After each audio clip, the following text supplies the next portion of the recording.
ನಾನು ಪರಶುರಾಮ್ ಕಾಂಬ್ಳೆ ಅಂತ ದಲಿತ ಸಂಘರ್ಷ ಸಮಿತಿಯ ಬಾಗಲಕೋಟೆ ಜಿಲ್ಲಾ ಸಂಚಾಲಕರು. ಬಂಧುಗಳೇ, ಇವತ್ತು ನಾವು ಒಂದು ವಿಭಾಗೀಯ ಸಾರ್ವಜನಿಕ ಆಸ್ಪತ್ರೆ ಜಮಖಂಡಿ ಸಾರ್ವಜನಿಕ ಆಸ್ಪತ್ರೆ ವಿಭಾಗೀಯ ಆಸ್ಪತ್ರೆ ಬಹುಶಃ ಈ ಜಿಲ್ಲೆಯಲ್ಲಿ ಬಾಗಲಕೋಟೆ ಜಿಲ್ಲಾ ಆಸ್ಪತ್ರೆ ಹೊರತುಪಡಿಸಿದ ಬಹುತೇಕ ಒಂದು ಬೃಹತ್ ದೊಡ್ಡ ಆಸ್ಪತ್ರೆ ಇದು. ಮೂಲಭೂತವಾಗಿ ಸ್ವಚ್ಛತೆ ಇಲ್ಲ, ಸರಿಯಾದ ಟೈಮ್ ವೈದ್ಯರು ಬರುವುದಿಲ್ಲ, ಬಂದರೂ ಕೂಡ ಪೇಷಂಟ್ ಕಡೆ ಬರೋದಿಲ್ಲ. ಇವ್ರೇನು ಒಡಂಬಡಿಕೆ ಮುಖಾಂತರ ನೌಕರಿ ಮಾಡ್ತಾರೋ, ಸರ್ಕಾರ ಸುಮಾರು ಇವ್ರಿಗೆ ಲಕ್ಷಾಂತರ ರೂಪಾಯಿ ಸಂಬಳ ಕೊಡ್ತೈತಿ. ಬಡತನ ರೇಖೆಗಿಂತ ಕೆಳಗಿರುತ್ತ ಕುಟುಂಬಗಳು ಇದ್ರ ಮೇಲೆ ಆಶ್ರಯ ಇರ್ತಾವ, ಇದ್ರ ಮೇಲೆ ಡಿಪೆಂಡ್ ಆಗಿರ್ತಾರೋ. ಇದು ಯಾವುದನ್ನು ಕೂಡ ಕನಿಷ್ಠ ಮಾನವೀಯತೆ ದೃಷ್ಟಿಯಿಂದ ಆದರೂ ಕೂಡ ನೋಡಬಹುದು ಇವರು.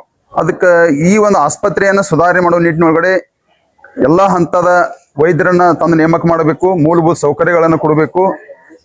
ಎಲ್ಲ ಮಹಿಳಾ ಮತ್ತು ಪುರುಷ ವಾರ್ಡ್ಗಳು ಮತ್ತು ICU ವಾರ್ಡ್ಗಳಿಗೆ 24 ತಾಸು ಅಬ್ಸರ್ವೇಷನ್ ಸಿಬ್ಬಂದಿಯನ್ನು ಕಡ್ಡಾಯವಾಗಿ ಇರುವಂಗೆ ನೋಡ್ಕೋಬೇಕು.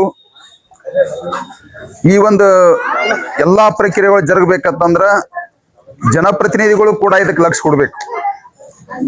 ಈ ಭಾಗದೊಳಗಡೆ ಆಯಾ ಪಕ್ಷದ ಜನಪ್ರತಿನಿಧಿಗಳು ಇರ್ತಾರ, ಆಯಾ ಸಂಘ ಸಂಸ್ಥೆಗಳ ನಾಯಕರು ಇರ್ತೀವಿ. ಎಲ್ಲರೂ ಕೂಡ ಕೇವಲ ಚುನಾವಣಾ ನೆಪಕ್ಕಾಗಿ ಮಾತ್ರ ಜನರನ್ನು ಮಾತಾಡಿಸುವಂತ ಕೆಲಸ ಆಗಬಾರ್ದು. ನಿರಂತರವಾಗಿ ಪಕ್ಷ ಯಾವುದೇ ಇರ್ಬೋದು, ಚುನಾವಣೆ ಬಂದಾಗ ನಾವೆಲ್ಲ ತಮ್ಮ ಅನುಕೂಲಕ್ಕೆ ತಕ್ಕಂಗ ತಮ್ಮ ಹಕ್ಕುಗಳಿಗಾಗಿ ಚುನಾವಣೆಯನ್ನು ಮಾಡ್ತಾರ. ಅದ್ರ ಮಧ್ಯೆ ಜನರಿಗೆ ಮೂಲಭೂತವಾಗಿ ಆರೋಗ್ಯ, ಶಿಕ್ಷಣ ಮತ್ತು ಉದ್ಯೋಗ. ಇಲ್ಲಿನ ಜನಪ್ರತಿನಿಧಿಗಳು ಈ ತಾಲೂಕಿನಲ್ಲಿ ಎಷ್ಟು ಜನಸಂಖ್ಯೆ ಐತಿ, ಯಾವ ವಾರ್ಡ್ನಾಗ ಎಷ್ಟು ಮತ ಅದಾವ, ಯಾವ ಜನಸಂಖ್ಯೆ ಎಷ್ಟು ಮತ ಅದಾವು, ಯಾವ ವಾರ್ಡ್ನವರು ಯಾವ ಊರವ್ರು ಯಾವ ಪಕ್ಷ ಮಾಡ್ತಾರ ಅನ್ನೋದಂತ ಲೆಕ್ಕವನ್ನು ಮಾತ್ರ ಮಾಡ್ತಾರೆ. ಪ್ರತಿನಿತ್ಯ ಒಂದು ಸರ್ಕಾರಿ ಆಸ್ಪತ್ರೆಗೆ ಎಷ್ಟು ಜನ ದಿನ ದಾಖಲಾಗ್ತಾರೋ, ಎಷ್ಟು ಜನ ಡಿಸ್ಚಾರ್ಜ್ ಆಗ್ತಾರೋ, ಅಲ್ಲಿ ವ್ಯವಸ್ಥೆ ಐತಿ ಇಲ್ಲೋ, ಅಲ್ಲಿ ಸಂಬಂಧಪಟ್ಟ ವೈದ್ಯರು ಅದಾರು ಇಲ್ಲೋ, ಸಿಬ್ಬಂದಿ ಅದಾರಿಲ್ಲೋ, ಕರ್ತವ್ಯ ನಿರ್ವಹಿಸ್ತಾರಿಲ್ಲೋ ಅನ್ನುವಂಥ ಚಿಂತನೆಗಳನ್ನ ಯಾವುದೂ ಜನಪ್ರತಿನಿಧಿಗಳು ಮಾಡೋದಿಲ್ಲ. ಸರ್ಕಾರದಿಂದ ಎಲ್ಲಾ ಸಿಬ್ಬಂದಿ ಸೇರಿ ಸರ್ಕಾರದಿಂದ ಎಷ್ಟು ಸಂಬಳ ಹೋಗ್ತೈತಿ ಅನ್ನೋದು ನಾವು ಲೆಕ್ಕ ಹಾಕಿ ನೋಡಿದ್ರ ಆ ಸಂಬಳದೊಳಗಡೆ ಮತ್ತು ಈ ಅನುದಾನದೊಳಗಡೆ ಹೈಟೆಕ್ ಸರ್ಕಾರಿ ಆಸ್ಪತ್ರೆ, ಹೈಟೆಕ್ ಆಸ್ಪತ್ರೆ ನಡೆಸಬಹುದು. ದುಡ್ಡು ಹೋಗೋದು ನೋಡ್ಬೇಕು. ಈಗ ನಾವು ಖಾಸಗಿ ಆಸ್ಪತ್ರೆಗಳನ್ನ ನೋಡ್ತೀವಿ, ಸಾಕಷ್ಟು ಆಸ್ಪತ್ರೆಗಳದಾವ. ಅಲ್ಲಿ MS ಇರ್ತಾರ, MD ಇರ್ತಾರ, ಆರ್ಥೋಪೆಡಿಕ್ ಇರ್ತಾರ, ಚರ್ಮದ ಡಾಕ್ಟರ್ ಇರ್ತಾರ, ಎಲ್ಲ ಇರ್ತಾರ.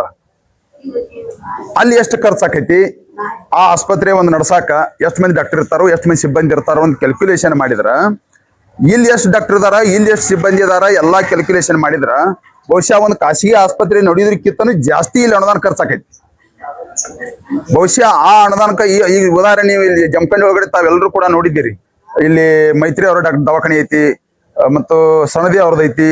ಅಲ್ಲೆಲ್ಲ ಎಷ್ಟು ಡಾಕ್ಟರ್ ಇದಾರ, ಮತ್ತೆ ಅಲ್ಲಿ ಎಷ್ಟು ರೂಮ್ ಅದಾವ, ಎಷ್ಟು ಸ್ಕ್ವೇರ್ ಫುಟ್ ಜಾಗ ಐತಿ, ಮತ್ತ ಎಷ್ಟು ಅಲ್ಲಿ ನರ್ಸ್ ಅದಾರ, ಎಷ್ಟು ಮಂದಿ ಸ್ವಚ್ಛತೆಗಾರ ಅದಾರ, ಅದನ್ನೆಲ್ಲ ಲೆಕ್ಕ ಹಾಕಿದ್ರ ಅದ್ರ ಎಷ್ಟು ಪಟ್ಟು ಇರಬಹುದು. ಇಲ್ಲಿ ಅವ್ರಿಗೆಲ್ಲರಿಗೂ ಕೂಡ ಸರ್ಕಾರದಿಂದ ಪಗಾರ ಕೊಡ್ತಾರ. ಇಟ್ಟೆಲ್ಲಾ ಸಿಬ್ಬಂದಿ ಇಟ್ಕೊಂಡು, ಇಟ್ಟು ದೊಡ್ಡ ಬೃಹತ್ವಾದ ಒಂದು ಬಿಲ್ಡಿಂಗ್ ಇಟ್ಕೊಂಡು, ಅಟ್ಟೆಲ್ಲ ಸರ್ಕಾರದಿಂದ ಸಂಬಳ ಕೊಟ್ಟು ಅದ್ರ ಒಳಗಡೆ ಖಾಸಗಿ ಆಸ್ಪತ್ರೆಯಲ್ಲಿ ಇರ್ತಕ್ಕಂಥ ಸೌಲಭ್ಯ ಒಳಗಿಂದ ಒಂದು 5% ಸೌಲಭ್ಯಗಳಿಲ್ಲ. ನೀವು ನೆಲವನ್ನು ನೋಡ್ಬೋದು, ಬಾತ್ರೂಮ್ ಟಾಯ್ಲೆಟ್ಗಳನ್ನು ನೋಡ್ಬೋದು, ನೀರು ಕಾಸುವಂತ ವ್ಯವಸ್ಥೆಗಳನ್ನು ನೋಡ್ಬೋದು, ಮುಂದೆ ಅಲ್ಲಿ ಇರ್ತಕ್ಕಂಥ ಬೆಡ್ಗಳನ್ನು ನೋಡ್ಬೋದು, ಆ ಬೆಡ್ ಇರ್ತಕ್ಕಂಥ ಎಲ್ಲ ಸ್ವಚ್ಛತೆ ನೋಡ್ಬೋದು. ಇದನ್ನೆಲ್ಲಾ ಗಮನಿಸಿದ್ರ ನಾವೆಲ್ಲಾ ಸಂಘಟನೆದವರು ನಮ್ಮನ್ನು ಒಳಗೊಂಡು ಕೂಡ ಬಹುಶಃ ಇದನ್ನ ನಿರ್ಲಕ್ಷ್ಯ ಮಾಡಿದೀವಿ. ನಾವು ಮುಂದಿನ ದಿನಮಾನಗಳೊಡೆ ಜಿಲ್ಲಾಧಿಕಾರಿಗಳು ಮತ್ತು ಜನಪ್ರತಿನಿಧಿಗಳು ಮತ್ತು ಇಲ್ಲಿದ್ದಂಥ ಚೀಫ್ ಮೆಡಿಕಲ್ ಆಫೀಸರು ನಾವೇನೇನು ಬೇಡಿಕೆ ಇಟ್ಟಿದೀವಿ, ವಾರಕ್ಕೊಮ್ಮೆ ಆದ್ರೂ 15 ದಿನಕ್ಕೊಮ್ಮೆ ಆದ್ರೂ ಡಿಸ್ಟ್ರಿಕ್ಟ್ ಆಫೀಸರ್ ಬರಬೇಕು, 24 ತಾಸಿಗೊಮ್ಮೆ ಆದ್ರೂ ಚೀಫ್ ಮೆಡಿಕಲ್ ಆಫೀಸರ್ ಬರಬೇಕು. ರೌಂಡ್ಸು 24 ತಾಸಿಗೊಮ್ಮೆ ಮಾಡ್ತಾ ಇರ್ತಾರೆ. ನಾವೀಗ ತಾನೇ ಇಲ್ಲಿ ರೋಗಿಗಳನ್ನ ತಿಳ್ಕೊಂಡಿವಿ. ಅದು ಪ್ರತಿ ಅಪ್ಡೇಟ್ 12 ತಾಸಿಗೊಮ್ಮೆ ಅಪ್ಡೇಟ್ ಆಗಬೇಕು. 24 ತಾಸು ಅಬ್ಸರ್ವೇಷನ್ ಸಿಬ್ಬಂದಿ ಇರಬೇಕು.